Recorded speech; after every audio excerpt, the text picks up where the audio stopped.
I think what I like about James's image of tickling, apart from absolutely how silly it is and how much fun James can be, is the fact that God can be a lot of fun and that God can have a good laugh with us, and thinking about God or Jesus having a sense of humor and having fun and laughing, which I think I read somewhere. There's no reference in Scripture of Jesus ever laughing, but it's absolutely not hard for me to imagine that based on the stories and the image that I have of Jesus, that he was a lot of fun and he's having a laugh with us, and takes a lot of joy and pleasure in us. And that's the kind of image of God that's been very important to me, in getting beyond the idea of God being judgmental or angry or critical, which is what I do well enough on my own.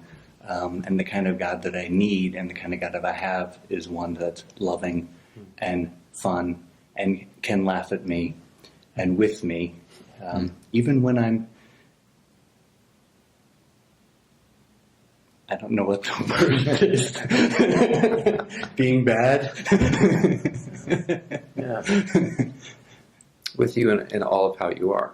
That God is with you, Yeah. and God's loving and light, and including can be humorous in how God expresses love to you, however we are, both in our good times and our bad times, when however we're feeling, whatever kind of day we're having, that God is with us and invites us close in all of that. I think that the invitation is to not take myself seriously. And I've sometimes said jokingly, don't take yourself too seriously, because God doesn't either. And the idea of God not taking me seriously, me not being able to do anything that could possibly ruin God's day, that God is just love and having fun and having a laugh with us. I think it's deadly to the spiritual life if we take ourselves too seriously. And so breathing some humor and being able to laugh at ourselves, or say, oh, there I go again with that same tendency again, or that same response again, and how long is it going to take me to learn this lesson? But being able to treat ourselves gently like that, with a sense of humor, is important for spiritual progress. And we get too earnest, too intense, the life doesn't flow easily through us. So I love the image of tickling, and it does speak of intimacy. And sometimes when a brother jokes with me, that helps get me out of when I'm too focused on something and have become too self-critical, or am too concerned about what I'm doing or not doing. A playful gesture from a brother helps bring me back to reality, and also is a way of reminding me of love.